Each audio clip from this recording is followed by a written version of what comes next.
And welcome to a second edition, week two. From those movies? What the hell's playing? Yes, because you got so a hold on, table at excuse that me. restaurant everyone's talking about. Hey, eyes on your menu. Hold on. Exclusive access.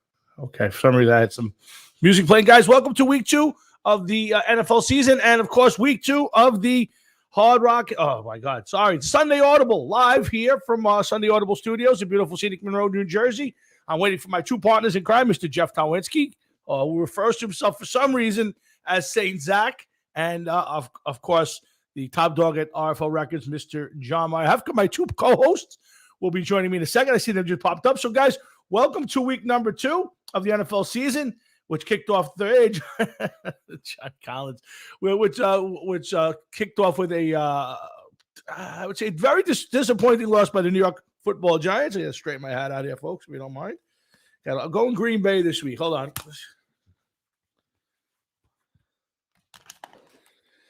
Okay, so let me get myself together. Here we're going to Green Bay this week. I don't know why. A disappointing loss for the Packers this week, last week.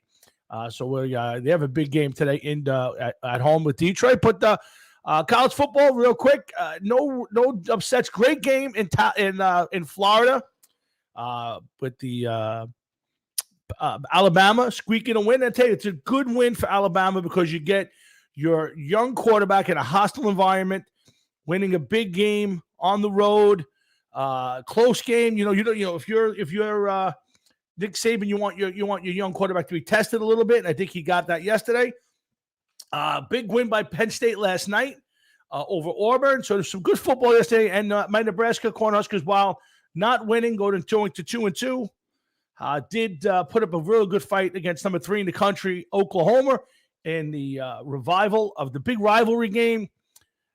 50 years of those games. Great football game, but they came out on the losing side 23-16. So great game, great day of college football yesterday, and we're expecting a good day today. So let me get the boys on. Let's get the show kicked off. And remember, we're here every Sunday morning, 9 till 10:30. See how it goes.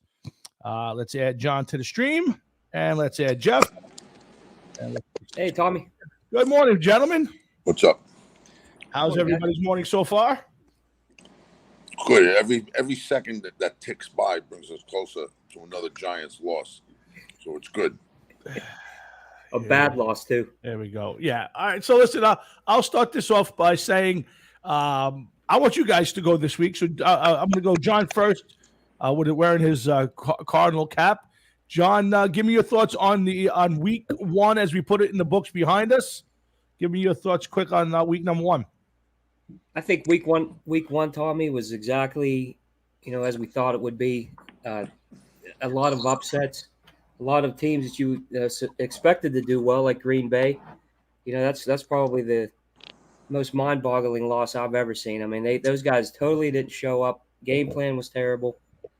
No adjustments at all to do anything to offset anything that the Saints were doing. I was really surprised by that one. I was happy though with the Steelers taking Buffalo. I mean, I thought it was kind of like a feeling out process in the beginning of that game. Pittsburgh was kind of flat, definitely on offense, but they, defense, they were tough, and in the second half they made the halftime adjustments and did what they needed to do. So I was really happy with that one. Okay, lost Jeff. I guess. It ran out on him. Thank God. If we're going to lose a guy, thank God it's Saint Zach. John, yeah, it was an interesting week. I mean, I think he's back. He just popped up again. Did you get a new charger? Do I need to come down and buy you a new charger or something? There he is. Well, I got a charger. I just pressed something and it didn't work out as planned. All right, so Jeff, give us a minute on your thoughts on week number one of the NFL before we get out to week number two. I think I was interested in the quarterbacks. I told you that last week, and I think we've seen some interesting cornerback play with Jameis Winston. 5 touchdowns, but who saw that coming? He's already leading the league with 5 touchdowns after 1 week. I mean, unbelievable. And like I said, just some of the other quarterbacks. Roethlisberger looked good. Some of the rookies looked pretty good. And it starts the season off. Let's see if these guys can continue the trend.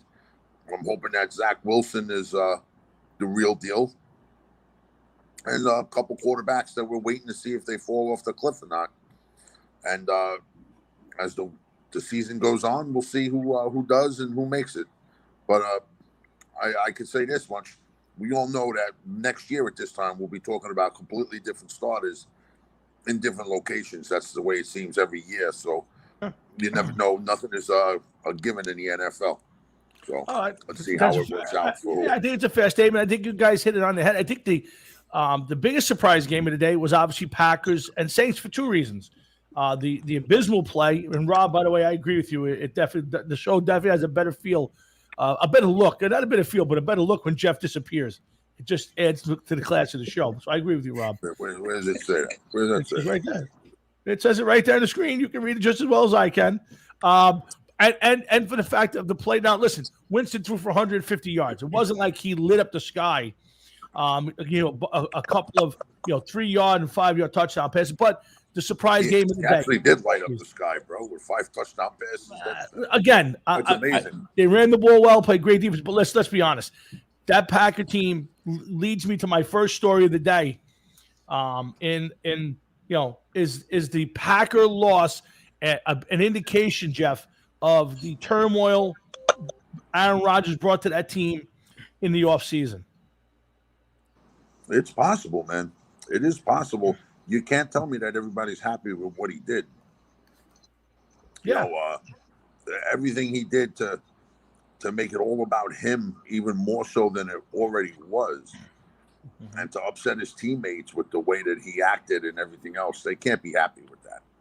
No, John, professional locker rooms are, to me, are an indication of how they play on the field. Teams that play well usually have happy locker rooms.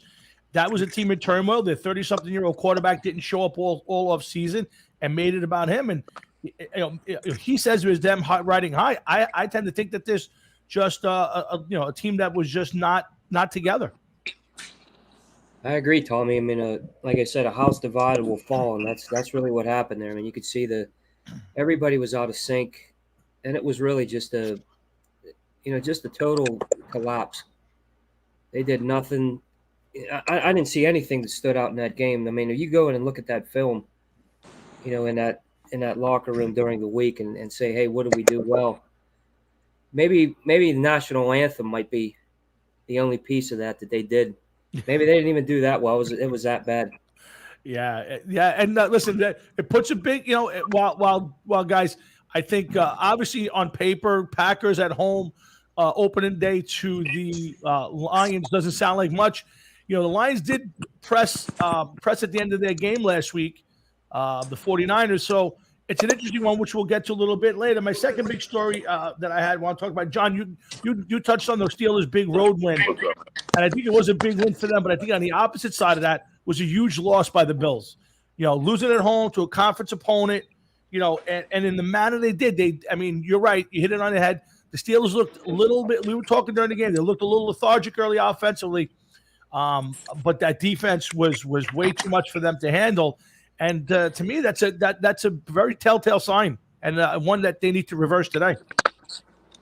I think what they did so much is they took Josh Allen out of his game, and they took Diggs didn't have a big game. They shut him down, but I think where the game was won definitely was on the defensive line against Buffalo's offensive line. I mean, they had no answer for T.J. Watt and Highsmith, but the guys up front, I mean, Cam Hayward had a great game. I mean, it was just it was very impressive. And I think that this is, I know we talked about it in the offseason, Tommy, and I think Pittsburgh they're going to win a lot of games defensively. And I think that's the reason they set the roster up this way. And, I think that's what you're going to see out of these guys. Yeah, Jeff, another big story this week, Jeff, was the immediately the Jaguars lose opening day with an uninspired loss to a team that, again, should be kind of in the same boat as the Packers with their quarterback controversy over the summer. But Jeff, Urban Meyer's made himself, somebody made Urban Meyer's the story.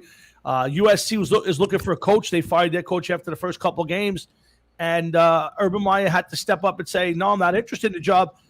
Jeff, but how a guy who's used to winning, has won a couple national championships, can't be happy losing down there. Is Urban Meyer going to be the story all season instead of Trevor Lawrence and the Jaguars?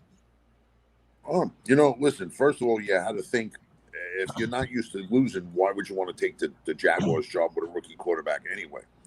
The worst team in the NFL last year is not going to all of a sudden turn around and go, 17-0 because you arrived and you got a new quarterback. So there's going to be some growing pains there. If he didn't realize that, then he shouldn't have taken a job in the first place. Second, if this early in the season, the beginning of the season, the first week of the season, people already have questions, I would think that it's going to be they're going to be looking at it throughout the year to see what he does and if he gives any indication that he doesn't want to be where he's at right now. So it bears some watching, without a doubt. Yeah, it's an interesting story, John. But John, I want to get on to the Texans. I just touched on it a little bit, but yet, Texans big offensive explosion. Does that soothe the Deshaun Watson situation? Does that put that to bed for at least a couple of weeks? Maybe a few weeks, but I think we'll see what they do. This week, Tommy. I mean, week one, we all know that it's just you never know what's going to happen. I mean, there's a lot of surprises. I don't think we saw any major injuries, which was amazing for a week one. Usually we see somebody, major go down. But I'm not, the Texans, that's an enigma, I think, to everybody. I mean, we don't know what those guys are going to do. I mean, you looked at what they did last week. They were able to run the ball, able to do everything that they needed to do. But, you're looking at an inferior opponent there. I mean, kind of basically like an equal. I would think so. Yeah, I think that's a great analysis of it, guys. Let's get on to a little bit of the rookies. Jeff, your thoughts on the? Well, you know what? Let me give you the softball question first. No, I can't. Let's stay on last week first. We got to week two. Jeff, you talked about the rookies. Mac Jones had an impressive day, even though his team lost. The three big receivers all had, I would say, better than pretty good games. So, Jeff, your any analysis? You can talk about Zach Wilson's first game performance. It was his first week. Weren't expecting him to come out and light up the league in his first week, but it was just nice to be able to see him be able to play and realize that he's going to be able to play at an NFL level. He almost actually led the Jets back against the Panthers last week, and they almost ended up beating Donald and the Panthers, but I mean, they just ran out of time and fell a little short. Mm-hmm. But I think the Jets have a keeper right now, and he's only going to get better. But the AFC East, with a lot of young quarterbacks in that division, sorry, I keep looking at the door at work, and that division may have what's going to end up being one of the better races to watch in the coming years. Mm-hmm. With four young quarterbacks like that. They're all going to be battling one another for the next maybe 10 years, hopefully. Should make some interesting football play. I'm actually surprised that Trevor Lawrence didn't do better with the Jaguars. I don't know if that's an indication of bad things to come, that maybe he was an inflated pick, which is something that you had said on the Hard Rock and Sports show, that you felt as though that he was picked a little high. And well, I just the quarterback everybody says he is. Well, I mean, listen, again, is it surprising he was picked number one? Absolutely not. I questioned his motivation. I read a bunch of articles on the guy, and doesn't seem to live or die with football. And if I'm spending the money in the draft pick, I want the guy to live and die with the game.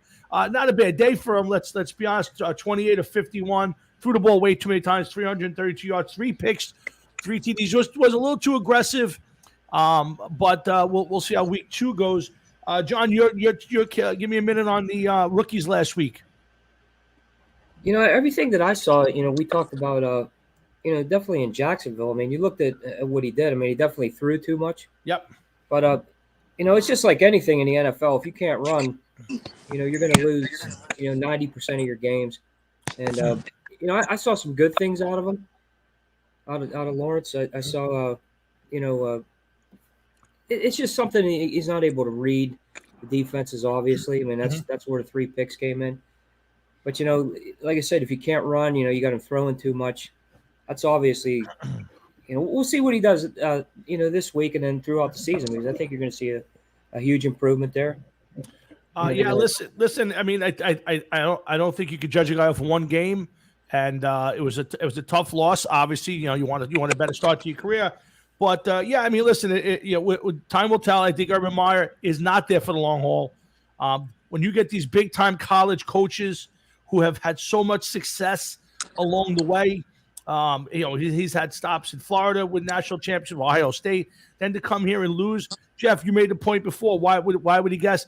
He's coming here. It's Florida, first of all. So he wanted the Florida job. He got the number one pick in the draft, but you still don't think that your shit don't stink. You think you're coming in there, and while he's not going to win a championship this year, I think he expects to be competitive, and I will be surprised. I think the biggest loss to that team, and John, you touched on, he threw the ball way too many times, Lawrence, is Travis Etienne going down as before the season started. I was just going to bring him up, man. That's big loss for them. It forces Trevor Lawrence to put the ball in the air too much. They don't have another big back behind that. So that's an interesting one to watch today and going forward. Guys, let's move on a little bit here to I want to just touch on we'll get to the Pats later. Let's touch on the big games for the week, guys. On Sunday Audible. Good morning to everybody who's out there. Sam Bone, Giuseppe, my cousin Rose, Rob, everybody watching and listening to us today. Thanks for doing that. Just a quick announcement. We will not be joining the Sports Wire Network. Creative differences and sour attitudes got in the way of that. And we're just going to be here. John and I and Jeff will be working on probably a Facebook page directly for the Sunday Audible. So you'll be catching it next week. You'll get some invites, and we'll take it from there. Let's get to the big games for this week, guys. First big game for me, Chargers and Cowboys. Cowboys got to go out to the West Coast, Jeff, and play a big game. Chargers coming off a big win last week. Cowboys coming off not an ugly loss, but a loss to the Buccaneers on opening night. This is a big game for both teams. And I think this could be a big game. Jeff, big game for you, not a big game for you? I think it's a big game. It's going to be interesting to see what happens. The Chargers are looking to make their claim in the NFL world. And a win over the Cowboys that were expected to win the NFC East is a big thing for them. And I'm not totally behind the Chargers. I just think that they're in a tough division, but I think they're going to maybe get a wild card out of that division. So it'll be an interesting game to see, nonetheless. John, you got a big game for you, or not a big game for you?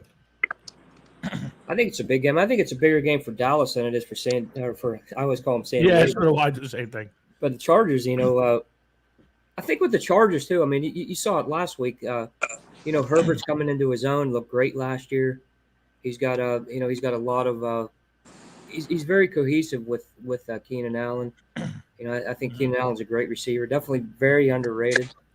But I think if you looked at the things that happened this week, Dallas injuries and the guys that they're missing defensively, I think that's definitely going to be something to look out for, especially with the pressure that they're going to at least try to put on Justin Herbert. I think you're going to see another, maybe probably a bigger game out of San Diego, out of Chargers. There it is again.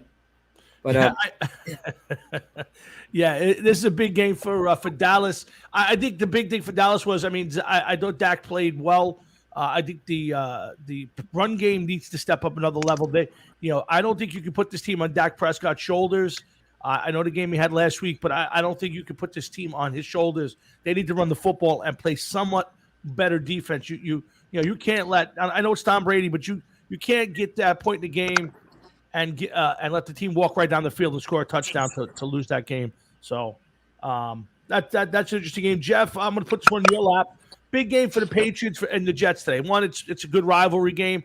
The first one with your boy Rob Saleh and St. Zach against the master himself. And this is a big game, guys, for the Patriots. And I'll tell you why. The Patriots should have won that game last week. A few mistakes, big fumble at the end. But if they were to lose this by any chance, and even with the win, they now get the Saints, who may be a surprise team, and then it's the Bucs in Foxborough, Week 4. This is the Patriot team that, if things flow the wrong way, could be 0-4 and completely changing it. So Jeff, big game, not a big game. Sure, any AFC East game with opponents like this. We also got the Bills and Dolphins playing, so the whole AFC East is playing one another. But there's just something about the Jets and Patriots facing off against one another, especially now, second game of the season, to set the tone for the season for these two teams. Even with different coaches and quarterbacks and everything else, they're each going to want to win the game so they have a leg up on the other, especially the Jets. I would say that this is a bigger game for the Jets. It would show a little growth for Salah and for Wilson. We already know what Belichick can do. Hold on. We already know what he can do. So it just, takes it's gonna take some. Man, I can't think for a second. Shit. It's gonna be big for them, without a doubt. It's gonna take somebody in the right direction. Let's put it that way. Yeah, John, but it's hard to fathom the Jets winning. They're 0-10. It's been 5 or 6 years since they won a game against New England. Rookie quarterback who had some moments last week. Coaching staff in their second game matching up with most people think is the grandmaster in the NFL, who normally gives rookie quarterbacks fits and makes quarterbacks see ghosts. John, is this a big game? It's a big game for both teams for sure, but I think it's a bigger game for the Patriots, obviously, because I can't see those guys going 0-2. I mean, the Jets was such a young team. I could see a lot of passing today by Wilson. I definitely see a lot of balls in the air. I think Belichick's going to have something ready for him. I think the one thing that that I saw last week with the Patriots was not being able to score or keeping the games low, and I think that's what you're going to see, especially with a rookie quarterback. I think you're going to see more defensive wins with those guys, but I think it's an important one for them. And I see Belichick definitely having a good game plan for this one. So yeah, New England defense would be a good fantasy choice today. I would agree with that. I think they know what the kid does well, and you'd expect him to take that away from him today. Keep trying to keep him in the pocket. Whatever success he did have came outside the pocket. And I'll get to more in the Jet game when Jeff gets back. But John, let's stay right here and do Steelers Raiders. To me is the last I have is a big game. It's just an old school football game. Both teams coming off good wins. Maybe both of them kind of underdog wins last week. So I'm going to say this is a big game. I think Raiders. I think coming across country. This is a home game for the Steelers. So I think this is a good football game. And I think it'll give us a pretty good indication where these teams are. I agree. It's great to. I wish, like I told you last week, I wish we still had that Raiders and Steelers, rivalry like we had in the '70s. That was great to have that. Yeah. But Raiders were impressive last week. I mean, they did everything they needed to do, but I think the main thing was how their defense played. Defensive line, was in the backfield a lot of the game, a lot of disruptions. I think one of the things on the Raiders side that you're going to see that's probably going to be an issue is the loss of Jacobs out this week. Yeah. With Kenyon Drake, Drake's also an excellent back. So I mean, good hands out of the backfield. I think it could be something where you're going to see Carr go to him a lot. I think it's going to be a good game. I think the Steeler defense, I think you're going to see the same performance as you saw last week. Yeah, I think the Steelers. I'd like to see Najee Harris get off a little bit. I think that would be huge for them. I didn't love Ben's performance better later than earlier, but I think at this point I would be surprised if they're able to ride Ben for the season. So I think a running game to go along with a good defense spells trouble for a lot of teams if that team can run the football consistently, John. I agree, Tommy. I think that's really what the main thing is, and they talked about it during the week. Najee is going to get a little more, work today. I hope to see him break a few. I mean, you saw glimmers yesterday or last week, and the offense. You need to get a little bit more on track. I mean, it's week one. Last week, and it was obviously the offense was going to be flat, like most offenses were. But I think you're going to see a little more this week. Hopefully opening it up a little bit. I mean, like you just said before, Tommy, with Najee, opening up with a running game, that opens up everything for Ben. So we'll see if they, light it up a little bit more this week. Absolutely. And again, Sunday Audible working here, John and Tom, along with our partner, Mr. Jeff Towinski, who just popped back up. Let's see. You back there, St. Zach? Yeah, I'm back there. These fucking dickheads. Fucking hate some people. So guys, I gave you my big 4 games of the week. John, I'll let you go. You're right on it. Do you have a game that I missed that you would call another big game of the week? You hit the big ones, Tommy. I think. Let me look. I actually have a couple of them here. Okay, go ahead. Jeff, I'm going to ask you the same question. I'm going to get the schedule right back up there, Tom. I mean, without a doubt, I got to say the Jets are a big game for me. Yep. You know, I want to see what happens with the Jets. You know, the Browns are playing the Texans. I'd like to see if the Browns could establish themselves and be a force in AFC North this year. The Bills and the Dolphins. Okay. That one I'm going to keep an eye on. That'll be an interesting game to see the outcome of. Raiders and Steelers. One for John, one for Dom. Yeah. That ought to be a good one, huh? Yeah, we just talked about that one when you logged out. That is a big game. Just on the face value of Steelers Raiders, you know, just is always has that tinge. I like to see this game in November. A little bit of a cold day in Pittsburgh would have been a better one, John. But what about you, John? Any games that I missed or Jeff missed that you would call a big game? I think the one we got to look at too is we looked at the Bills and the Dolphins. I think that's a big game, especially for Buffalo to get back on track. Yeah, Buffalo was my pick for the AFC this year, as it was for a lot of people. But you know, I think this week they get back on track. I think you see Diggs have a big game. You know, Josh Allen's going to be able to do what he does. They'll get back on track. But another one, how about KC and the Ravens? I was going to bring that one up. That one's big because I don't think Baltimore's the team that between all the injuries, and I think that people got their number. So I agree with you, John, on that one. I'm going Chiefs all the way with that. Yeah, we'll get to the breakdown of the game, but that's a big game. I mean, Lamar does not want to go 0-3 against the Chiefs. No. The Sunday night game. So I mean, Lamar coming off a very bad game on Monday night. And I think, again, I said it before the season. I'll say it again. I think the league is caught up to Lamar Jackson and them. Their offensive line was not good in week 1. And if teams force him to stay in the pocket and they can't run the ball the way they're accustomed to, this could be a very long season for the Ravens. And couldn't happen. I think it's going to be a long season for them just because of injuries. I can't see this team having enough to bounce back. No, it's a good one. Let's get to the games of week number 2. I'm going to start it with the Giants because it's already happened. I'm going to give Jeff the softball question of all softball questions. You know, Jeff, how disappointing was the Giant loss?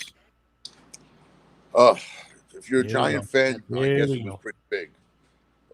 If you're not a Giant fan, such as myself, it was a step in the right direction. A team that should be freed of some of the things that they're chained with as their general manager, their quarterback. And I firmly believe that they should look into trading Barkley before he's labeled a total bust and get a little something for him. And if you think about it, it's not a bad thing. Get something for him while you can still get something for him. It's a running back. Anybody could run the ball. I think they'd be in a better way if they got rid of him and got some draft picks. Here we go. John, can we give some real analysis of the Giant game from the other night, please? I know you're going to be fair and honest. It's all we ask. Hold on, right? 1 second before John does anything with that. Let me just look at the standings. And, there they are. They're at the bottom of the standings. 0-1. So, 0-2, actually. 0-2. I'm sorry. Yeah. That's even worse than 0-1. 0-2. Oh, really? Wow. Math is your strong point, I see. NFL analysis, not so much, but math is, that 0-2 is worse than 0-1. It's pretty good, Jeff. John, please help us get some credibility back, John. Let's hear. I'm interested to hear what John has to say about this. John, please, your take on this. I'm not even going to bring up the offense or the defense. It was the mental errors that lost that game for those guys. I think if you look at jumping off sides after a missed field goal and then give them another opportunity, it's boneheaded. It's that's I talk about that with Tomlin, the last couple of years with just mental errors, and it just loses so many games for these guys, and that right there was heartbreaking for the Giants. I mean, you take the lead in great fashion, ready to finish it, but you can't shut them down, and that's really the. Yeah, listen, I watched obviously every play of the game, right till the second kick. I thought, a couple things. Yes, John, you're 100% right. Mental and physical errors are going to hurt you no matter who you are. And the Giants can't afford any. And the holding penalty on the Jones 60-yard touchdown run that got called back, there's 4 points you gave away. Slayton dropping would have been a tough catch, but one I think he has to make. There's 4 points you gave away. Yeah, I see, Jeff. I got you. But listen, as a Giant fan, you learn a couple things. You got to come out of there with some positives. To me, the offensive line played a great game on pass protection. Yes, they gave up a couple sacks to what Jeff has easily said is the best defense in the league and the best defensive line in the league. But I thought they did a great job there, and I thought Dan Jones was spectacular. I thought he was great. I think he made all the right plays. Where he used his legs, his head, and his arm, and had him in a chance to win the game. He scored 29 points. That Giant defense should win that game against Taylor Heineke and Washington. So disappointing, but I saw some encouraging signs. Real quick, week 3 is a must-win, obviously, at home for the Giants, and then the schedule gets really tough with the Saints, the Buccaneers, the Cowboys. I think the Eagles are mixed in there. This is a very tough stretch. They needed to go 2-1 to give themselves a chance, and now they got to steal a game or two here along the way. So, very tough start to week 2 for the Giants. So, but let's get to the regular season. I don't know where Jeff went. Much like the Jets franchise, he's nowhere to be seen right now. So let's. There he is. There he is. All right, listen, I got to say one thing though. All right, you see this? You see this, right? I saw it, Jeff. You got to think after next week, I'll be sporting one that says something like this. Okay, let me fix this sign real quick. Yeah, fix the sign, Jeff. They played so bad that you're lucky that after 2 games that they're not 0-3 after 2 games already. You're giving them an automatic loss after 2 games? I'm giving them an automatic loss. Yeah, they need it. They deserve it. Yeah. All right, let's move on to the rest of the schedule here, week 2. Hi, guys. Sunday Audible. John Lahefter. That's Jeff Tomlinski, and I'm Tom Florio. We're here every Sunday morning doing our version of the NFL preview shows. You see the other ones? Come to this one first before you go to the other guys and watch us over here. Stay tuned for the Hard Rocket Sports YouTube and Facebook. I'm sorry. Start it again. The Sunday Audible YouTube and Facebook pages coming shortly, and we'll be here hopefully all season right through the Super Bowl doing this show. Guys, let's get the first game of the week. I want to talk about is the Broncos in Jacksonville versus the Jaguars. Broncos given 2.5. Was that the real Bronco team last week with a very cool Teddy Bridgewater and the defense that played pretty well? A Jaguar team that didn't play well defensively. John, you go first. I in this game, I like the Broncos facing a team with a little bit of turmoil right now, John. I agree with you, Tommy. I think Denver takes this. I thought Bridgewater comes into his own. The guy's he's an underrated quarterback. I'm not saying he's top tier, but he does what needs to be done, and they win it with defense. He makes smart decisions, smart plays, and their defense is I'm not going to say they're underrated, but they are kind of slightly underrated. And when you talk about the best defenses in the NFL, you don't hear Denver come up. Nope. I think they're going to put a lot of pressure on Lawrence today. I think you're going to see, a lot of balls in the air again. But rookie quarterback starting out like that, is tough. I mean, it's just what can you do? You're probably not going to be able to run the ball again. We'll see what Robinson does this week. Yeah. But, tough game.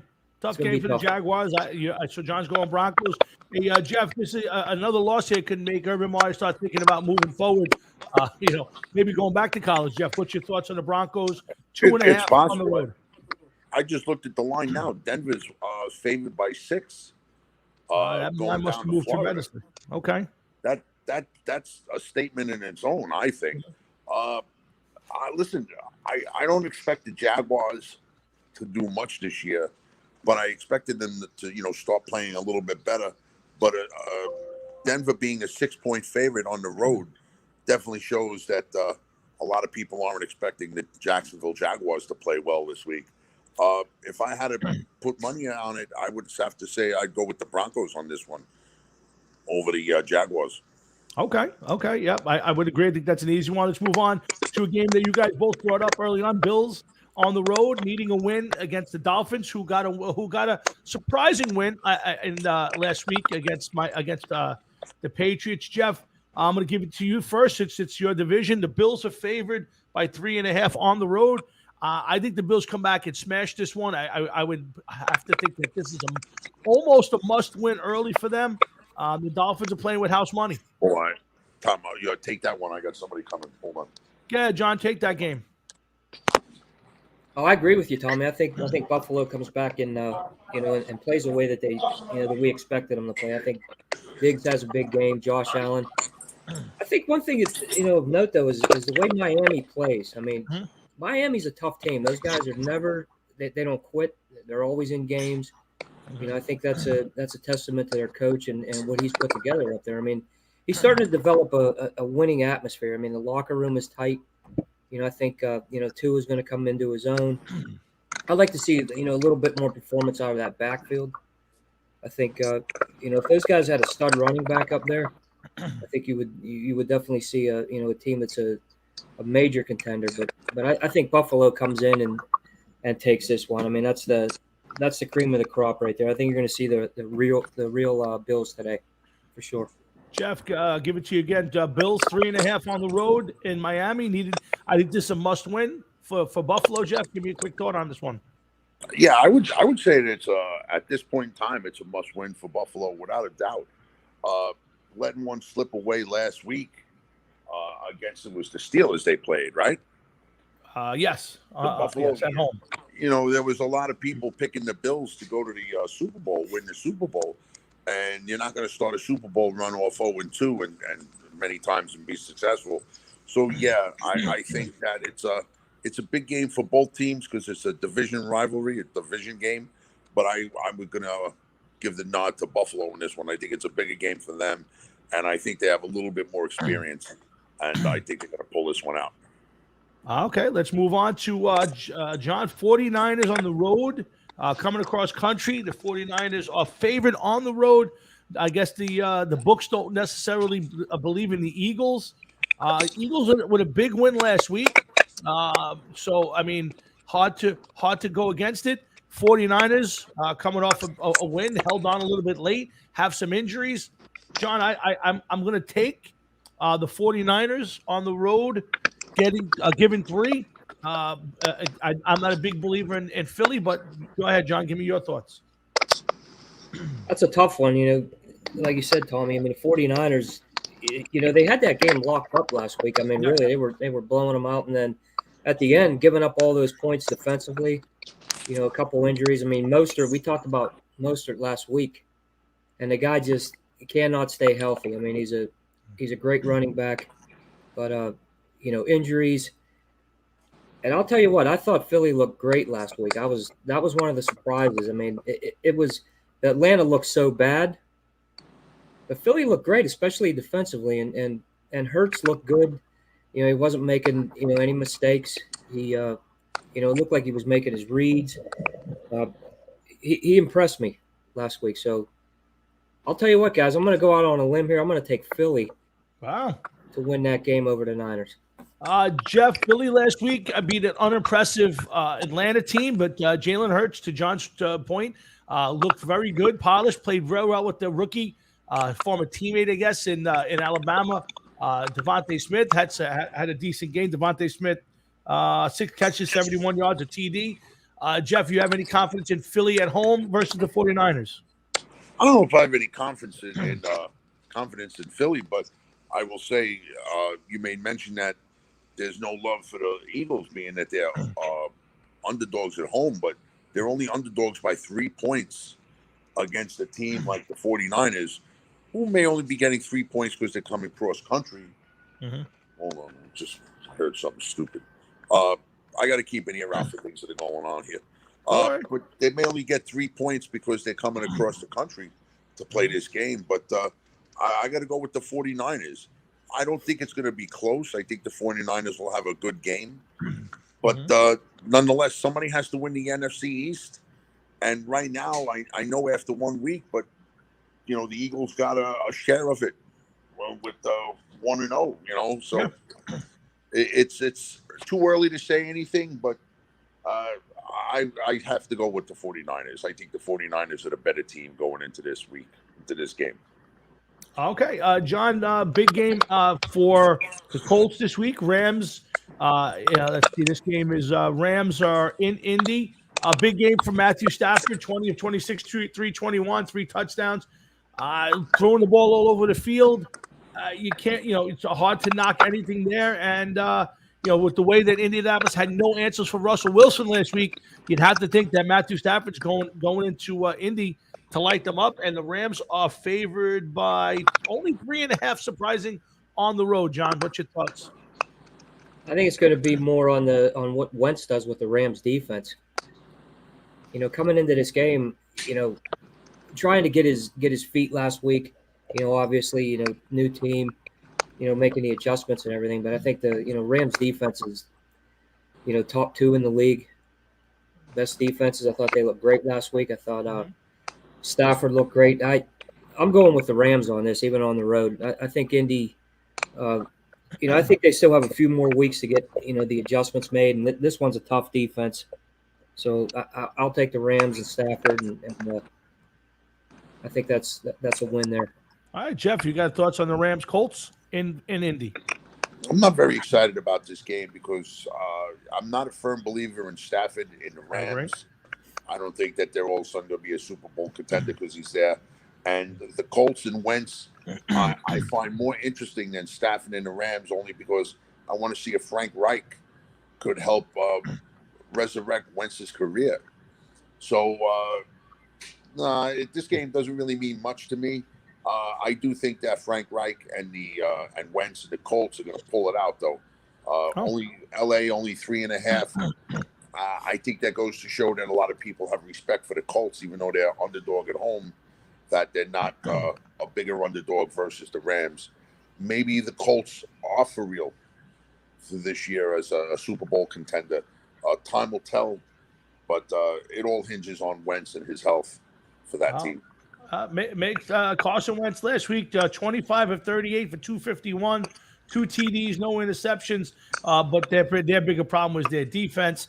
John, let's move on to the Bears and the Bengals in Chicago. Listen, I think one of the biggest surprise games of the week, obviously, was Joe Burrow. Here's the question of the day for both of you guys when you're both going to get it. A loss here by the Bears at home could spell trouble for Andy Dalton and the opening of the door for Justin Fields. So, John, let's see. I got the Bears are favored at home. Let's see what that spread is. It's only 2. This game, I love. I'm taking the Bengals. I think this is maybe the surprise team early on in a very tough division, John.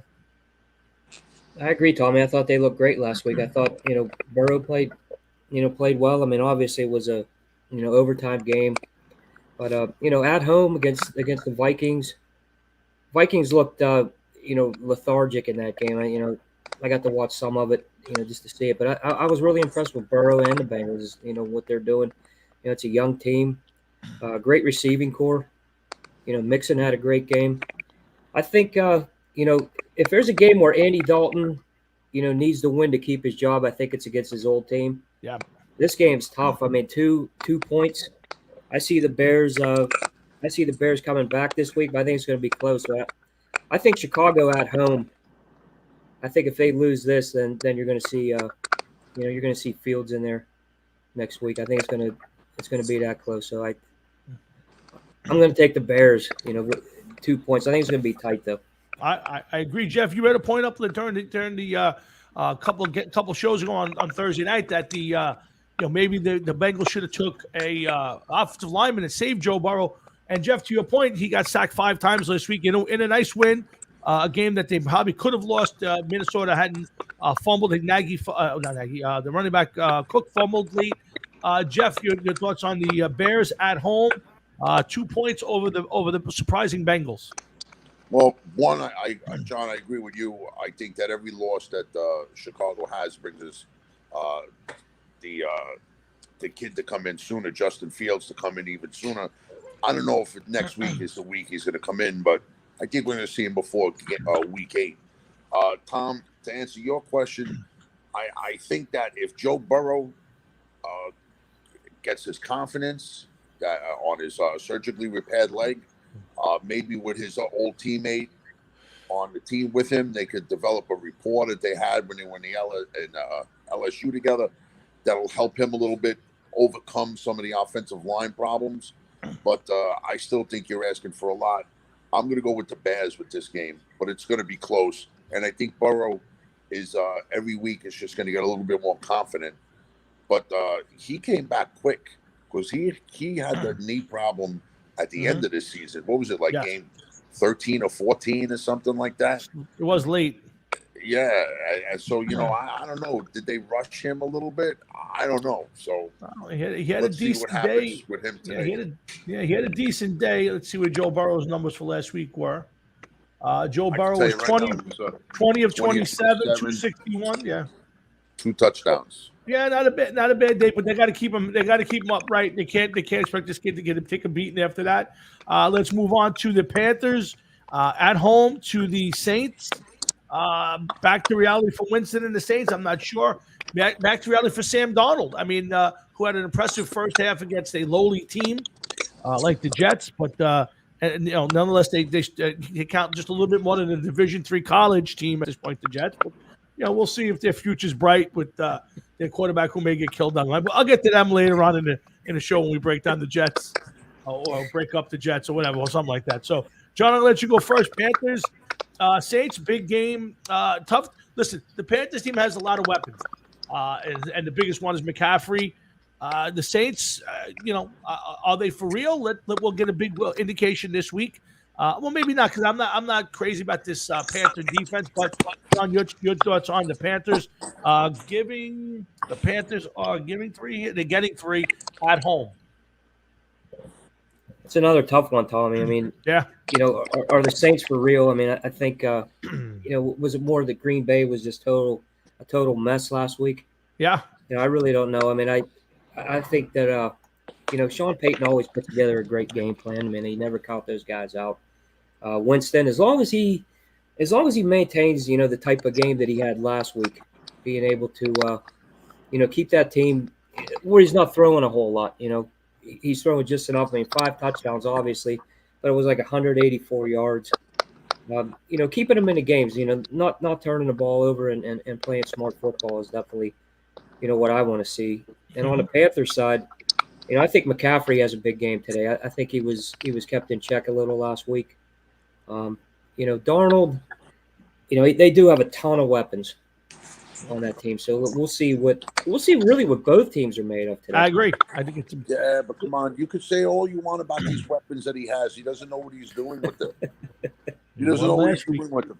If he knew what he was doing with him, with all the teams that needed a quarterback, they would have reached out to the Jets when they had the number 2 pick and knowing they were going to take a quarterback, and he would have been on some other team other than Carolina. John, I got a question for you. Okay, let's just say that this is Roethlisberger's last year. Okay, and now Pittsburgh is faced with finding a quarterback, but they're picking in the middle of the draft, middle to near the end of the first round of the draft. But they could go and they could trade for Sam Darnold. As a Steelers fan, would you want to see Sam as the man for the Steelers? Be honest. No, I think they should start fresh, Jeff. I definitely do. I mean, if you're going to go and you're going to do a rebuild, then you need to start fresh. I don't think they have the answer on that roster right now. Well, I understand that, but suppose they could trade for Sam Darnold against Sam Darnold from the Carolina Panthers. Like I said, with Darnold, I don't know. I don't think I mean, me personally, I wouldn't trade for him. You know, I think want Sam Donald. no. Oh my God. No. How about this? There we Suppose this was to happen. Here we go. I think Sam Donald is a matter of confidence. I'm not saying he's a great quarterback. Don't get me wrong, but I think Sam Donald with a few wins and the weapons that he finally has. Think about it. He's got more than one guy who can make it onto an arena football team. He's finally got probably one of the best players in the league in Christian McCaffrey, reunited with Robbie Anderson. That's a decent team around him. I think with a little confidence, he could be a competent quarterback. I'm not saying he's a world beater. I think Sam Darnold's competent. Now, again, will he win Super Bowls? I have no confidence in that yet. I haven't seen enough to say he can, John. So, Jeff's just trying to, be Jeff. Tommy, I see him like what Andy Dalton did, 5 or 6 years ago with Cincinnati. I mean, he wasn't winning the games for him, but he wasn't losing them either. I see that with Darnold. I think you need to build around a guy like McCaffrey. He's so versatile. You never know what's going to happen with him. And a guy like Darnold needs a guy like that. Yeah, absolutely. He really does. Yep. All right, let's move on to the 4:00 games. Cardinals at home, coming off Chandler Jones with a Hall of Fame type day, 5 sacks, totally disrupted the Titans. I thought the Titans looked terrible offensively and defensively. The Cardinals make a big statement game today. I have no faith in the Vikings at all. I have never been a big fan of Kirk Cousins in Washington or in Minnesota. There's a guy I think is completely overrated. I said early on, and maybe I'm 100% wrong, but I still think Cliff Kingsbury is the guy to go this year. I don't think this team will be ultimately a great team riding Kyler Murray, but I think they win today. They're a favorite at home. Let's see, Cardinals by 3.5. I'll take the Cardinals at home, giving 3.5, John, to the Vikings.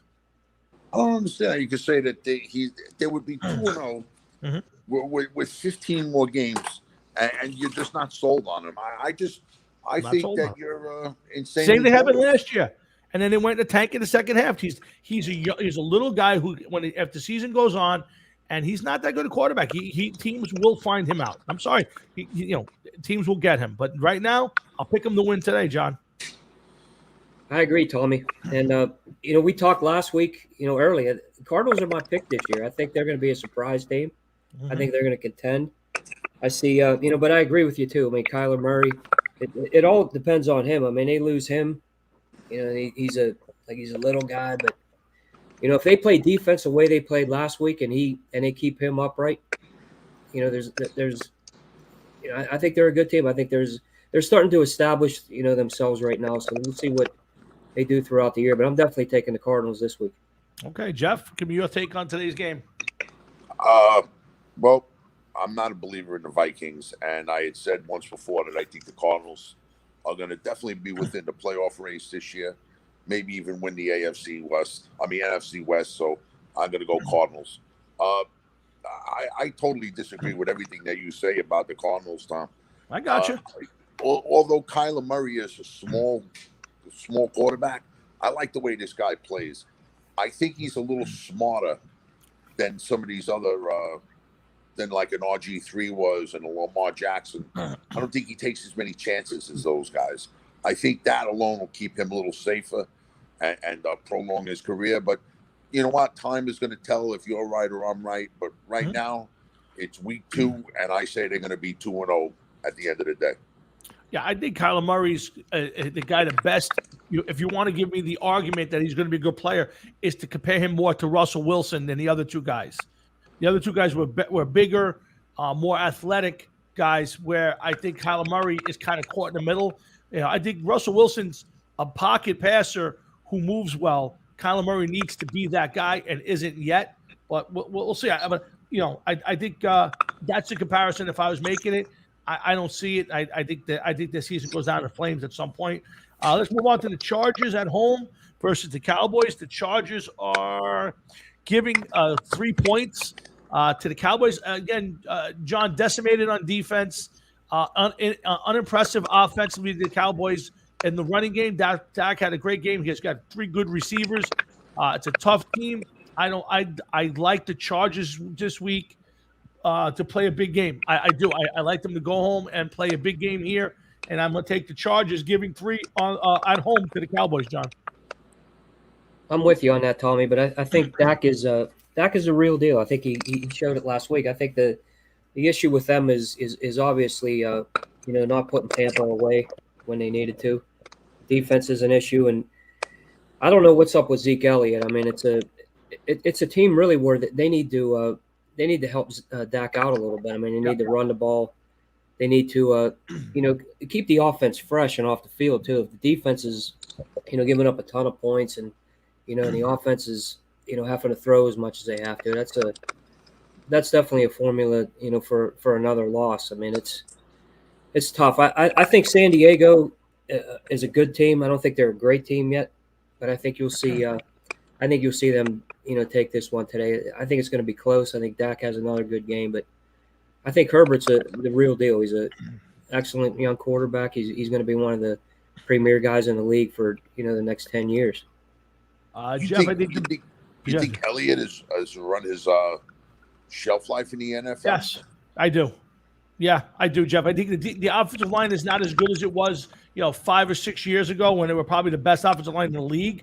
And I don't think he's capable anymore of being that guy who'll just put you on his shoulders anymore. Can he be competitive and help you? Yeah. I think teams right now are going. I think last week what I saw was a team that took him away and gave Prescott a chance, figuring he maybe wasn't healthy. I think you'll see that change a little today. And if I'm the Chargers, I'm going to force them to run the football and beat me with Ezekiel Elliott, Jeff. With that defense being hurt the way they are, they're moving Micah Parsons to defensive end to try to compensate for the loss of DeMarcus Lawrence and a bad secondary. I think, yeah, Jeff. I think Zeke's got to show something real soon. Otherwise, it could be something. Dallas could be 0-2 and headed for a pitfall. That would be a good trade partner. Oh my God! There we go.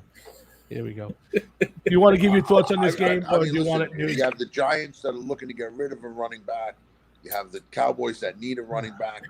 They take Barkley off their hands, trade a total bust to a division rival. They get a couple draft picks for him. Everybody's happy. Everybody's happy. All right.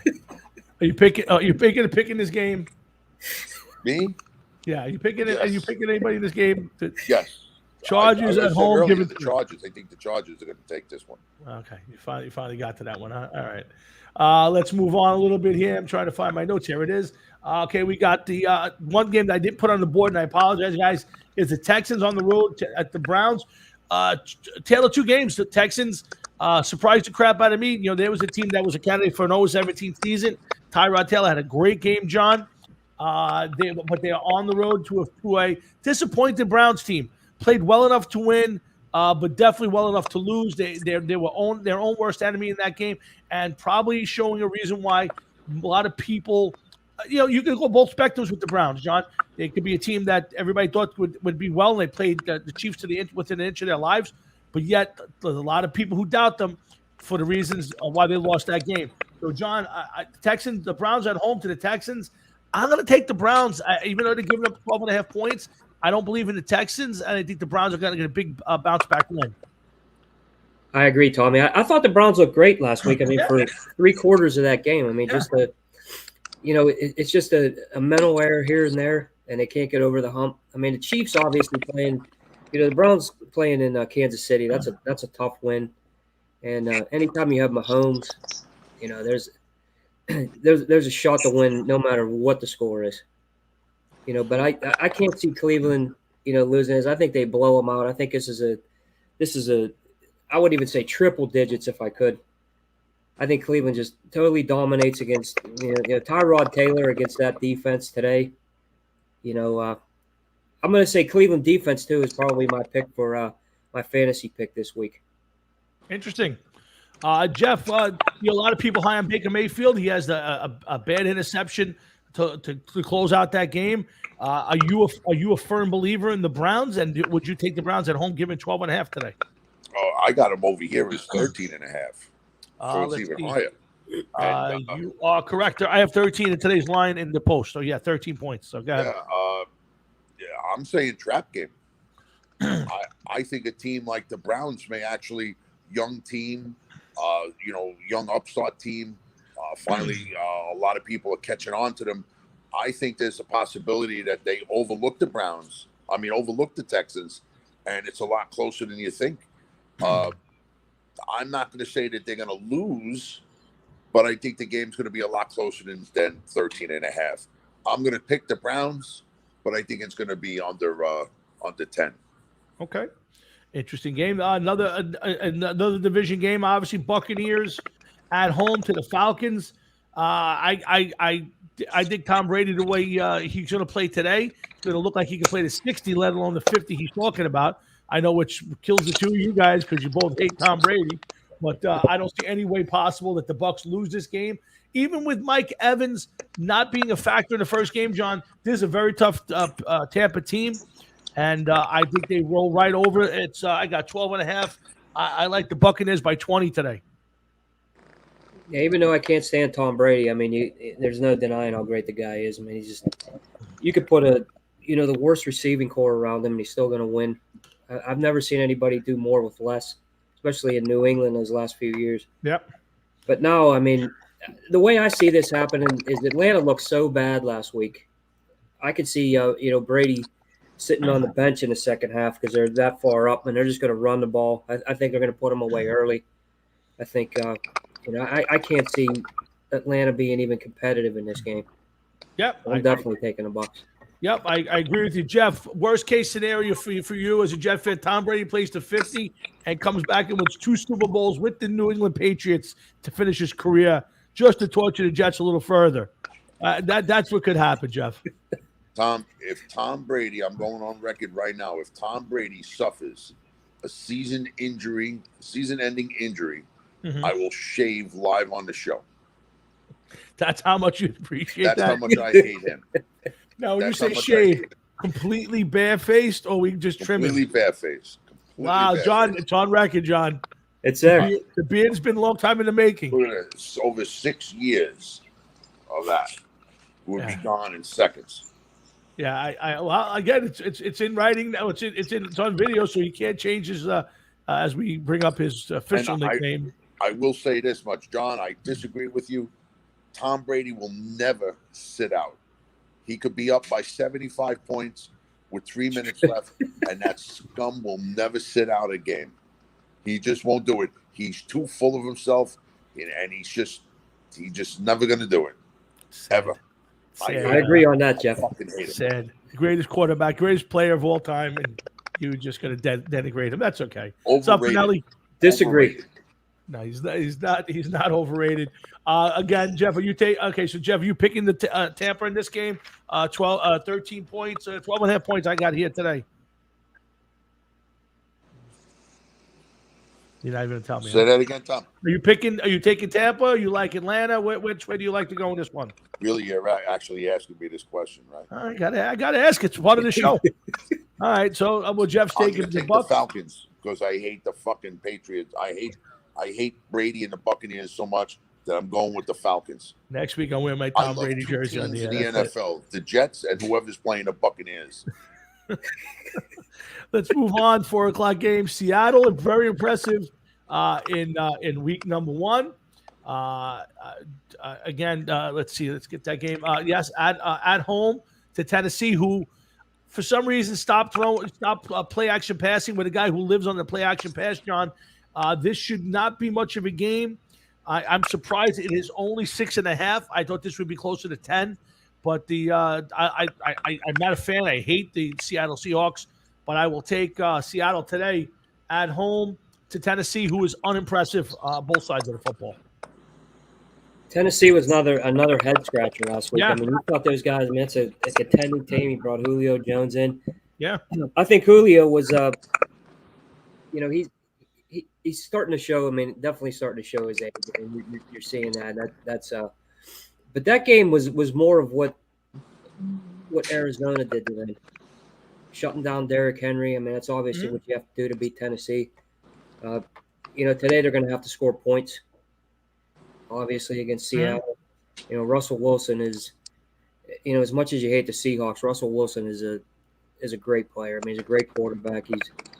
That team's his own. He's got so many weapons. I mean, I think Metcalf has a big game today. But I think with Tennessee, you're going to have to see them, establish a running game to help Tannehill out. The way their defense plays, that's really the downfall of that team is the way their defense plays. So we'll see what they do, this week. I think they rebound. They can't look any worse than they did last week. I think Henry, they establish a run. I think they're going to be competitive though today against Seattle, but I'm still going to take the Seahawks at home. Okay, Jeff, Seattle at home, giving 3 to Tennessee. You got a thought? Yeah, I'm going to go Seahawks because I just think Wilson's a better quarterback than Tannehill. Yeah. And I just something about quarterbacks named Wilson that just make me all warm and fuzzy inside. There we go. All right, let's move on after that sparkling analysis. The Sunday night game, Chiefs and the Ravens. Listen, this is a big game for both teams. I have no faith in the Ravens so far this year. Their offensive line looks like a bunch of turnstiles, or a team that plays in green in New York, New Jersey area. Their offensive line kind of resembles that kind of offensive line. So, you mean the Giants? The Giants, no, right? I say green. The Giants. team that gave up 6 sacks last week to the rookie quarterback who weighs about 100 pounds. But if you take blue, you take blue and yellow, and you get green. Yeah, well, that's nice, Jeff. There we go. So now you know what New Jeff York Giants. Scared streak down the back. Green. All right, so the Chiefs today. Chiefs on Sunday night at home, tough to play. Not an overly impressive performance last week, but the Chiefs put a win.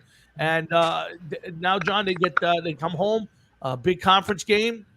So I like the Chiefs tonight. 3.5-point underdogs to the Ravens. So this is not in Kansas City. Amazing. I'm sorry. This game is in Baltimore. I don't know why my board has it in Kansas City, but this game is in Baltimore. I still like the Chiefs, giving 2.5 tonight. John? I think the Ravens are always tough at home. I think, Jackson will rebound today. I don't think he's going to have a great game. Okay. But they're going to have to be able to run the ball, and I think the losses, the injuries to the two backs, I think that's really one of the things that, that's really going to be the telltale, piece of their season.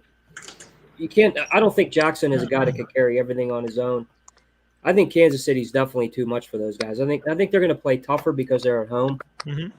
But for Baltimore to win, they're going to have to be totally mistake free. You're going to have to stop the big plays. I mean, Tyreek Hill, is at Kelsey. I mean, I just think that's too much. I'm going to go with Kansas City. It's a good pick, Jeff. Big game. I think Lamar has been found out. I don't think they have a shot to win this game, but I think it will be reasonably close. KC all the way, man. KC all the way. They're going to start a certain dominance early. It's not going to be close. They're just going to outplay them, period. All right. I think this score may not reflect how much of a beating the Ravens are going to get with injuries and just Kansas City being a better team. So I'm going Kansas City. Okay. A team that looked as bad as they did Sunday to come home and be an 11.5-point favorite on Monday night. John tells me a lot about the Lions and how much faith people have in Aaron Rodgers. This is a scary game for me. What I saw last week was not a great New Orleans team, but just a terrible Packer team. Part of me thinks that there's a chance here that the Packers could struggle tonight against a team that got a little emboldened at the end. Any chance, John, that the Lions could sneak one past the Packers here? I think that's a stretch, Mommy. I think really what's going to come down, to this right here is I think Rodgers makes a comeback. I think they were so embarrassed last week that you're going to see Green Bay. I mean, they were a playoff team last year. I mean, to drop that far. It's definite that the Rodgers, the controversy in the offseason is definitely what, started. And I think it's going to continue at least through half the season. But I can't see them, playing the Lions and the Lions taking that game. I think Detroit's, getting better. I mean, they looked tough last week, in the comeback anyway. Mm-hmm. But no, I think Green Bay comes back. I don't know if it's going to be. What was the spread, Tommy? 11 points? I have in the paper 11.5. Yeah, over and under 48 in this game. 11. Yeah, I can't see 11 on that one, but I'm definitely going to take Green Bay. I think Rodgers, rebounds, and you'll see a lot more of Aaron Jones too. Agree, Jeff. Your thoughts on the Packers and the Lions? Any chance the Lions could sneak one through here, Jeff? I don't know. Goff, not for nothing, was 38 of 57, 338 yards and 3 touchdowns. So he didn't have a bad game with the Lions, and not with the Lions, and not for nothing.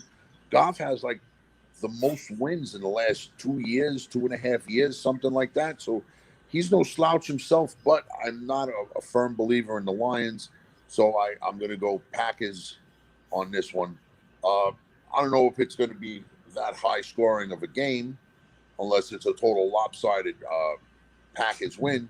Mm-hmm. I think the score is going to be a little bit closer than that, but 11.5 points with Aaron Rodgers against Detroit, that is a lot of points, though. But I don't know. I got to go Packers first, and then I just don't know if they're going to cover a spread like that.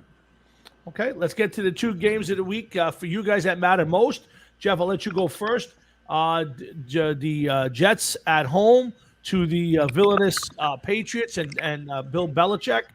And Jeff, interesting matchup. Listen, I don't know how much of the game you saw highlights from last week. Here's one thing I'm going to knock your coach on, Jeff. You can't come out of that game having gotten your quarterback hit numerous times and sacked 6 times and say, boy, I was happy he bounced back well from getting hit a lot. That's not what I want to hear from the coach after that win. I'll say the kid represented himself well, but his accuracy, which is his strong suit, was not good. And I think the Patriots will force him to stay in the pocket and throw the football. I think he's going to have a miserable day today, but I think he might have a bright future. Listen, him being stuck in the pocket may be a good thing, because if he's stuck in the pocket, that means he ain't running for his life, and that maybe the offensive line is holding up a little bit. I will say this much. Salah saying that, I mean, what else are you going to say as the quarterback? What are you going to say? You know, you should have run out of that. You shouldn't have taken that many hits.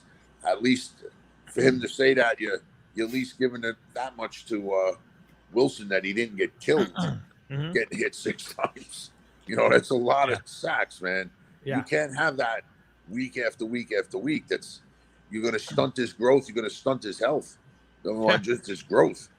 But I would love to see the Jets win, of course. I think it's going to be a close game because both rookies are going to be feeling themselves out. But I'm going to give the Jets. This one by 3 when it's all over. Interesting, John. Quick take on the Jet game. It's going to be tough. I mean, you know, for the Jets coming back and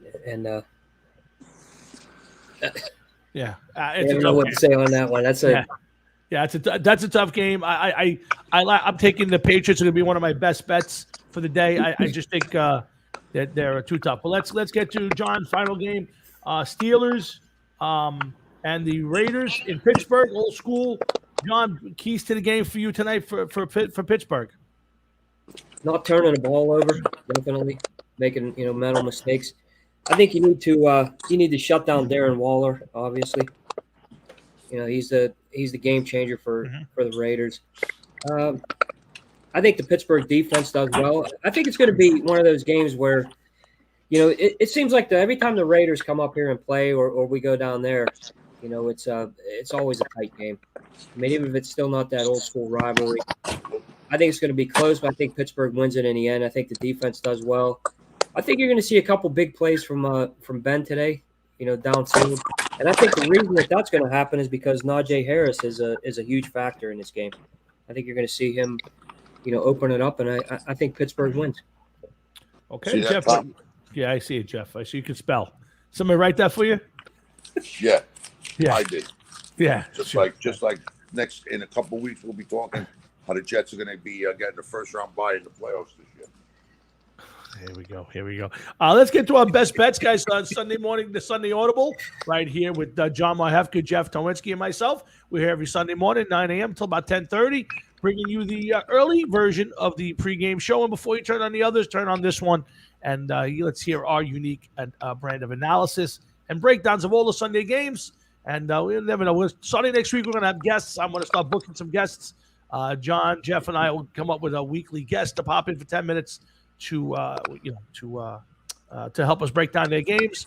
So we'll see who's on the list coming up. But again, keep an eye out for the future Sunday Audible Facebook page. Guys, I'm going to do the best bets for the week. My 3 best bets, and I was 0 for 3 last week. So when I call them best bets, it's best miracle bets because I didn't have any luck last week. So I like the Pats this week on the road, giving 6 to the Jets. I have no faith in the Jets yet. Not that I think they're terrible. I just don't think they're good. Their offensive line is terrible. And Bill Belichick's history of torturing rookies is famous. So I like the Pats. I love the Bengals today. I don't know why in Chicago. But I think Joe Burrow and company will sneak a win out here. So I'm taking the Buccaneers. I'm sorry, the Bengals getting 2 on the road, and I'm going to take the Packers. I'm skeptical. I think the Lions can do what they did last week and make it close late, which is really what they did. They compiled some numbers, but I think Aaron Rodgers is going to make a statement game. He's going to want to shut everybody up.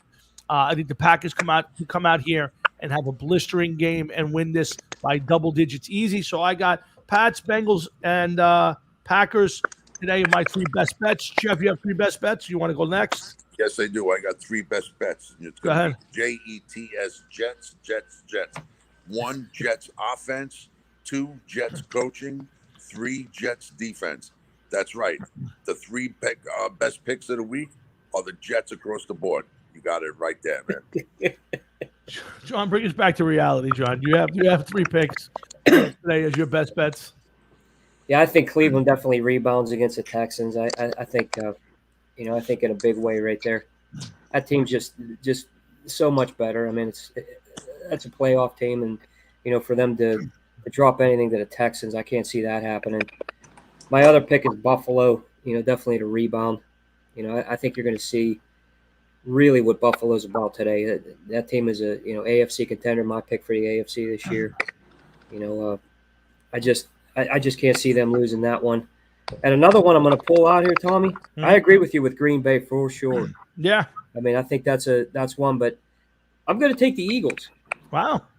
I'm going to take the Eagles to beat the 49ers. I mean, the 49ers, I just don't know after last season. I know they had the injuries and everything, but now you're starting to get into the injury bug again with Mostert, and we're going to see what those guys are about today. So I'm going to take a surprise pick on the Eagles. I thought they looked good last week. That's your friend, Tom. Your friend taking an NFC rival. That's okay. Listen, 3 games. I like a guy with fair analysis who does his job and shows up here and prepared. If he likes the Eagles, hey, I disagree, but listen, I'm sometimes I'm a little on the bias side when it comes to the Eagles, and I have no love for them, so I'll never pick the Eagles. But it's an interesting picks, and Jeff's 3 picks will be 0 for 3, obviously, because the Jets will get crushed by New England today, and future rookie of the year, Mac Jones. Zach Wilson. Oh yeah, Mac Jones. So hey, listen, I'll tell you something else. Elijah Moore. Yeah. 7 catches, 125 yards, 2 touchdowns. We got a couple of minutes here, so I'm going to torture your New York Jets. I gotta go. Yeah, it's okay. I don't mind not having you around when I torture them. Joe Douglas needs to get fired. 3rd year of offensive line, that's horrendous. Denzel Mims shaking on the field. A 2nd-round pick last year. Can't even another waste of a pick at number 2. If Can't Joe get on Douglas deserves to get fired, yeah. Gettleman deserves the firing squad. Let's be honest. This is a bad New York Jets team. It will be bad all year. And with a coach, listen to your coach. I am pretty happy how he rebounded from all those sacks. There it is. There it is in a nutshell. Let's be okay with being sub-mediocre. There it is. Let's put them in on sub-mediocre. Really? 6 sacks, and you're happy the quarterback didn't get killed. This is the best thing you can fucking do? Best? Your coach is a joke. Your fucking general manager. Your coach is a joke. Nothing to improve that team. And you're like, oh, we should sign Eli. My team was one dumb penalty. My team was one dumb penalty from winning a big game last week. Our quarterback showed up and showed exactly what he's going to be. Please. Future great player. Please. This is why we tune in right here. This is what I look forward to. Please. John, this is the the crux of the matter. You got a coach John, this is a in New typical York Giant fan that you don't have who to put up takes- with in your end of the who's country. happy. Typical He's Giant happy. fan that thinks they're He's better than happy that his everybody else, quarterback no didn't matter get what. killed from 6 sacks. You could have put 6 road cones out there because I only put the tight end in the mix. You're going to put 6 road cones out there and had a better day than the Jet offensive line last week. Yeah, Wilson took a beating. Absolutely. But in Jeff's defense, I think the Jets are gonna come back. I mean, I don't think they're gonna win today, but I think you're gonna start seeing improvement throughout the season. I mean, John, you're drinking the look green at Kool-Aid, Barkley. John. Look at Barkley. You can put Barkley on the line of scrimmage and just have him fall You forward. just stick to the and Jets. gain more yards than this You can't fucking even guy defend gains the Jets, so you with got to the attack the Giants lying in Giants. front of You him. can't even defend the Jets. Kidding? You have to attack the Giants. That's your answer. It's not you're wrong. The Jets are a great team. You're wrong. The Jets are going to be What's good. going on now? Look at Barkley. Look at Gettleman. Your GM has had 3 seasons, still can't put together a decent offensive line. He hires a coach who's happy that the quarterback bounced back from 6 sacks. There's something to be happy about. You brought in a quarterback who weighs about 120 pounds, who at some point in the season will be in pieces on the sideline. You got draft picks all over the place who can't get on the field. Denzel Mims is going to be the guy. Denzel Mims can't get on the field. And you got an offensive line who it's cheaper to go through the MTA tunnels. I could swipe easy and go right through the tunnels in New York City. That's how easy the Jets are. Disgusting. And you want to bring up the Giants. Are you done? Are you done? I fell No, asleep. I'm as done as the Jets are. How's that? Well, then I guess you're There still you go. going Done. because they ain't fucking Done. done. Done. They'll be All right. lucky to win 3 games this Hey, year. listen. Lucky. Let me tell you something. God. One, come back. You could say whatever you want. When somebody on that team actually does something, the Giants, Again, okay? we're You still can come talking about back the when Giants. somebody in the front office actually does something. Gettleman, please, okay? Get rid of Barkley, get rid of Jones, get rid of Gettleman, and then maybe you could join the ranks of a team that's going in the right direction. Please. Other than that, please. But all right. sadly, Yeah. right now I got to split because I got shit happening here. I Good, gotta because take I'm care going of to some totally torture your team when you're off the air. Okay. Which But you had with the that's most fine. overrated quarterback in history. Go ahead, Jeff. Whatever. The only thing I can say is that the Giants suck, but I got to go. That's St. Zach popping out on us. See you later. Whatever you want to See say, you, Jeff. I got to go. See you later, Jeff. see you, Jeff. So, John, let's wrap it up, you and I. And Hilarious. this is Thursday night, just bleeding into today. That's all that is. So, but so I apologize, Joe. We should not bring that stupidness into Sunday morning. Sunday morning should be professional. I can't help it though. Gotta have some fun. Hey, John, last week's players of the week. Let's talk about that a little bit. I got 3. Jameis Winston. While I didn't think his numbers were outstanding, he played well enough to win. 5 TD passes. I'm gonna go with you also. Well, again, not a huge fan of the guy, and I think he's. I'm not gonna put him on top of the league yet, but Jalen Hurts definitely comes out of last week shining, and then of course the one and only Tom Brady with another impressive win, driving his team down with no time to win a game. So I'm going Winston, Hurts, and Brady. 3 quarterbacks, obviously, but I think the guys made the most impacts in the game. I agree with you on all 3, Tommy. Those guys, they all did. I was really surprised how Hurts played. Yep. I think one of the guys that really stands out, I'm going to go defense, and Chandler Jones. I mean, he absolutely. He totally dismantled that Titans offensive line. I mean, they had no answers for him. I think that was really what turned the game for them. I mean, that defense playing that well, just unbelievable. How well he played in that game. I thought Kyler Murray played well in that as well. But I'm with you on Winston. I mean, I thought, everybody thought Jameis Winston, the gunslinger, and you kind of saw, them keep it down a little bit with him as far as the turnovers. The 5 touchdowns. I mean, you can't say anything bad about that. You get that on a fantasy team any week, and you're smiling. I think a lot of last week was, the surprises. I mean, I was kind of surprised that Pittsburgh went up and beat Buffalo. I knew it was going to be close, and I was really happy with the way the defense played. I think really, I know a lot of people some people were taking the Rams, But I think the Rams are the real deal. I mean, I like Stafford. I don't think I think Stafford always had one of those things where everything was put on his shoulders. I mean, I know he had Calvin Johnson, all those years, and obviously was a beast. But you still can't win games with just two guys. You need to be able to run. You need to be able to play defense. And I think, Sure. They're going to be a contender this year. I think the Cardinals will be a contender. I think that's going to be a surprise. I think really, with today, I think, Cleveland bounces back. That was a tough game last week. I think, Yeah, you need a statement game from Cleveland. You need a statement game from Green Bay.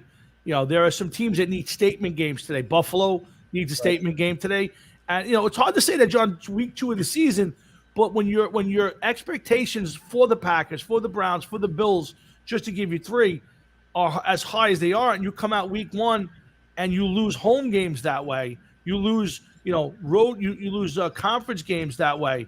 I think game 2 needs to be a statement game for who you are. I agree, Tommy. I mean, you look at those games. Some of them were tough. I mean, you look at the Cleveland going to Kansas City. That's a tough game. I mean, that could go either way. Pittsburgh and Buffalo is the same way. I think really, the two surprises. I think the two teams that, one I think is going to rebound today, and that's Green Bay. I can't see them, losing to Detroit. Having 2 flat games. But they also need to win big, though, John. You can't come out and beat them, 17-13, 17-4. You can't come out and just beat Detroit, because then I think the stink stays on. You know what I'm saying? Right. That's why I say I like Green Bay today. At home, you need to go out there and you need to beat Detroit and reestablish yourself. If you hang on in this game and don't play well, but you win it, the noise doesn't go away. I do agree on that, Tommy. I think you need to see Rodgers step up, but you need to see Devontae Adams, who obviously was a non-factor last week, and Aaron Jones. I think you're going to see Green Bay come together today for sure. But the other team that I was bringing up was Tennessee. I mean, we looked at those guys as a playoff contender, definitely. Yeah, absolutely, I agree. And to get beat down that bad at home in opening week, I mean, they did nothing right. And then today, trying to put it together, I just, if those guys lose today, I mean, I think there's going to be a lot of people talking in Tennessee for sure, and that's against Seattle too. I mean, yeah, it's a tough. That's it. See, that is the problem. You lose a game that maybe you should be in, and have a chance to win, and now you got to go on the road to a hostile environment. They haven't had fans there in a long time. And play a team that's with a quarterback that's hot early in the season. That's you can't give away games in the NFL, even with 17 games with the extra game this year. You can't give it away. And the problem for Tennessee was they went away from what they do when they do best. I know you got Julio Jones now, but you need to establish the run and play action pass. And I saw a stat today that Tannehill's one of the best play action passes in the league, and he was 1 for 2 play action passing. And that's a recipe for disaster when you're going to expect him to drop back and throw the ball and be successful. I agree, Tommy. And they did nothing of to establish anything that they're known for. And I think one of the factors I mentioned last week was the loss of Jonnu Smith. Yeah. You have nobody to to open up the middle of the field, and if you can't run the ball, you're gonna concentrate on the 2 receivers. I mean, Brown was shut down. Obviously, Julio did nothing. And Tannehill, you need to have that check down somewhere. Yeah. To give him some confidence in that game, and he had nothing. I mean, he had pass rush the whole game. They just, they were crushed last week. I mean, there's no other way to put it. Yeah, Tannehill 21-35, 212 yards passing. Tannehill could be an average. You don't want him to be putting up the ball 40 and 50 times a game. You want to run the ball. You want to keep the defense off the field, and you want to get to a situation where your running game leads you to play action passing, bring those safeties up, and Tannehill could be a smart quarterback and he can win. But if you're going to put the game on his shoulders and just let him drop back or sit in the pistol and throw the ball, you're in for a very, very tough day. And this is again a team that might not have to win today, but Tennessee's got to have a better showing. They can't go to Seattle and get smoked. Again, it's only week 2 of a 17 games. You got a little time to turn it around, obviously, but you want to see signs of life from some of these teams who didn't play well last week. Yeah, they need to come out of the gate and establish something too early, because if you let Seattle get up on you again, Yeah, you're going to have the same outcome as they did last week. Not able to run the ball. You take Henry out of the game again. I think that's the main thing, is they need to establish the run, to open up the pass, and they need to keep Seattle's offense off the field too, because Wilson just has so many weapons. So many weapons. Oh yeah, listen, that it's a good team. Surprising that they haven't been back to another Super Bowl bet. I think that's more on the defense, not being what it once was. And again, in a tough division, the 49ers have been tough. That's not an easy division. So, again, I think you're going to see a good showing out of Seattle today. I just want to see signs of life from Tennessee. You want them to just be competitive, and if they're 0-2, you take it. This is not going to be an easy game for them to win. Nobody would expect them to go to Seattle and win this game. So we'll see how that plays out. Again, some big games along the way. I mean, Panthers, Carolina. I think there's some games to watch. It's going to be a fun football day. John, what's obviously you're going to be watching the Steelers and the Raiders. That's going to be a fun game to watch. I'm hoping I get that here. Yeah, I'm looking every Sunday, Tommy. Every Sunday during the NFL season. Chrissy always smiles when I have the red zone on, because, to hear 7 hours of commercial-free football, that just puts a smile on my face, and I can't wait. Who would have thought growing up, Joe? I grew up watching Sundays where the Giants at 1 and the Jets at 4, or vice versa, and then Monday night, and you very rarely got somebody different in there. So I mean, and then to go today where, like you said, you can have 7 hours of just uninterrupted, commercial-free football all day. It's just how if you want to talk about great achievements, that might be up there for us football fans. I agree. I mean, that's like the greatest invention since air conditioning, I say. It's a great way to end the show. I hope you guys have enjoyed our unique brand of analysis. Like I said, we're going to get better and better every week. We're going to start booking some guests starting next week, and we'll have some fun with the guests. Of course, I want to thank both John and Jeff for some great football talk. Everybody who paid attention to us on Facebook and through text. I've got a few private messages. So thanks everybody who watches us. John, I'll give you the last words. You got anything you want to add to the end of this one? Yeah, I think you're going to start to see some teams establish themselves this week. I mean, it's week 2. I mean, obviously it's still really early, but I think there's some must wins. We discussed that already. I think Green Bay, that's a definite must win. Yeah. Tennessee, obviously they need to, like you said, they need to rebound, Tommy, and at least, show an effort. I think one of the teams too. I mean, I think Cleveland, gets back on track this week. I thought they looked good last week. I think it was just a few plays that's another must win. If you're Cleveland, you have to come out and establish you're at home. You're heavily favored. Most people don't believe in the Texans and Tyrod Taylor. If you're Cleveland, again, you can't squeak out a win here and then put yourself in that category this early in the season. So yeah, that's a good point. I think that, and I think Baltimore's on a little bit of a hot seat today. Baltimore needs a win today in with Kansas City at home. That's a tough one too, Tommy. Yeah. I mean, to lose last week and then come home and then have KC. That's they're really going to have to. They're going to have to score a lot of points, obviously. Yeah. Lamar's going to have to.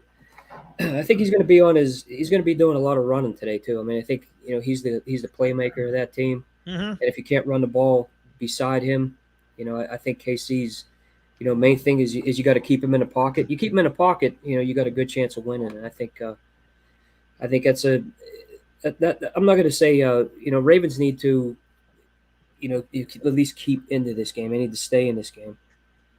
Listen, you can't. If you're Baltimore, you can't lose this game. I mean, you need to find a way to win this game. I mean, the Bengals have a winnable game today. The Steelers have a game they can certainly win and build off of last week. You can't lose this game and feel good about it. So, and again, it's a tough game. So to me, lots of good football today, folks. The weather's nice. Open the window, sit outside and watch a game if you can. But either way, enjoy your NFL football for week 2. John, Jeff, and I will be back next Sunday. Of course, you can check out Hard Rocket Sports on Thursday nights. John, you got anything coming up on Talking the Fast Lane? Yeah, I just had an interview with John Bush of Armored Saint, and I'll be debuting that this week. Great voice. Guy's fantastic. I mean, Yeah. super nice guy. Yeah, I mean, he still has it. He still has the pipes. The band's tight. We have the new Hydrogen release coming up, obviously, on RFL Records. Nice. That's right. Coming up real soon. I absolutely looking forward to that. October 1st. Last night was cool. I had a chance to the Corners of Sanctuary guys were here in Pittsburgh. I saw it. I saw your post last night. I saw some of the posts with you and Matt hanging out. I saw that one. Matt from After the Fall. Yeah. Yeah. So how was the show? Was it good? Excellent. Yeah. I mean, I never had a chance to see Corners, and I know seeing the live stream that we did a few weeks back, Yeah. and those guys, and you got to see them live. But when you see these guys actually live, that's an excellent band. I mean, I know that I'm a guy that's going to look out for my roster. I love those guys, but when you hear them live, I was very impressed. No, I tell you, Very listen. impressed. I tell you all the time how big a fan I am of some of the bands, and it's you guys you've given them such a platform. The bands like Corners, bands like Turbo Snake, who I didn't know much about. Obviously, the great Westlake. Who, by the way, when we get Westlake on the show, Westlake's got to come on and give a little something here somewhere down the line, and Ron Keel too. But Westlake he's got some promotion to do. He's got to get up on a Sunday morning. He's ready too. I mean, he's a huge Bills fan. Yeah, So he's got some insight there. absolutely. His brother-in-law played for the Bills. Oh, I really? think it was his brother-in-law played, back in the 80s, maybe up to mid 90s. We could get him on with that, though. He was an offensive lineman. Well, we got to get Westlake on at the very least, and Oh yeah, part of our celebrity breakdown. So we'll talk about that off the air. But lots of stuff, great stuff happening. I love the bands. Again, your label has not only given these bands a chance to get their word out, their music out, I should say, but for people like me, I didn't know some of these guys. Jeff Carlson and some of those guys. So to me, getting these bands out there is huge, and some great music. I get to hear some of the stuff behind the scenes. So looking forward to more. But Corners is one of my favorites. I love their sound. It's an old school 80s metal sound, in just a little older. That's all. yeah, those guys are great. And, Yeah. and for everybody that's listening in, we got a new signing coming up as well. We haven't announced that yet, so you'll hear about that one, Tommy. I'll give you some off the air. I hope so. Yeah. I hope so. I got a little bit of a backstage pass to the RFL world, especially with us doing our show on Sunday mornings. But hey, guys, you can catch that. When's the interview coming on, John? When are you doing the interview with John? When are you playing the interview? John, That's going to be. I'm going to try to release it tomorrow. I just have to put everything together. I mean, it's I got to add the intro, obviously, because it's a recorded interview. Yes. Through Metal Blade Records, and it was a really good. He gave us a lot of insight, especially on the start of Armored Saint's career, and obviously Dave Pritchard, their guitarist, passed away from leukemia back in the late 80s. Right before they launched Symbol of Salvation, which is they have a new DVD live set, live CD coming out, the 30th anniversary for Symbol of Salvation. Came out in 1991. Wow. October 22nd. So, John's promoting that. And, really these guys really haven't lost anything. I mean, it's really it's a great interview. It was a good chance to sit down. I mean, John's one of my favorite singers, and that band is fantastic. It's something to look forward to. So I'll get that out to everybody. All right. So we're looking forward to that, guys. If you missed Thursday night show with Jeff and I on Hard Rocket Sports, we had Jack Frost, guitarist for the band Brothers in Arms. If you get a chance, it's an old school rock band. Some of the songs sound a little crazy, like Bitch is Crazy, but it's not a metal album. It's a rock and roll album. And Jack's a Jersey guy who will not tell me who he rooted for, Jets or Giants, but check out Hard Rocket Sports and some of our past shows. And I don't think I got any guests coming up this week, but we'll be back on Thursday night. Pay attention to Talking the Fast Lane. Of course, John's got the interview with John Bush of Armored Saint. And go to rflrecords.com and check out all the bands Lots of great music over there. You guys ain't going to miss it. And yeah, Westlake's coming out with Hydrogen's new album. So we're looking forward to that. And of course, we'll look forward to next Sunday. But in the meantime, please, guys, enjoy your Sunday today. Enjoy the games. Good luck to everybody in their teams. And enjoy your week. And we'll talk to everybody next Sunday, 9 o'clock, right here on the Sunday Audible. John, great job, brother. Thanks, Tommy. Thanks to everybody for listening too. I mean, anytime I get to talk with Tommy and Jeff, I mean, it's a great Sunday. So I'm really happy to be on here. Thanks, Tommy. John's the nicest guy in the world. He even thanked Jeff for talking to Jeff. Nobody likes talking to Jeff. Even Jeff don't like talking to himself. So, John, great job, brother. Everybody have a great day. Enjoy your week. We'll see you next Sunday right here on the Sunday Audible. Good night. Good day, everybody. Have a great day, everybody. All right, Bob. Thanks, John. Tommy.